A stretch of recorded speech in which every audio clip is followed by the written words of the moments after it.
Welcome back to our Go programming tutorial series. In this short video, we'll be diving into the world of strings in Go. Let's get started.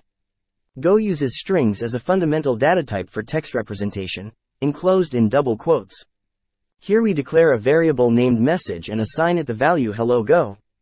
We can perform various operations on strings such as concatenation, length retrieval, and accessing individual characters. In this example, we concatenate two strings using the operator and retrieve the length of the resulting string using the len function. Go treats strings as read-only, meaning they cannot be changed. To modify a string, we can convert it into a byte slice and manipulate it. Here we convert the string hello into a byte slice and modify the first character to J, then we convert it back to a string. And that's a brief introduction to strings in Go. You now have a basic understanding of how to work with text data using strings in your Go programs. Happy coding!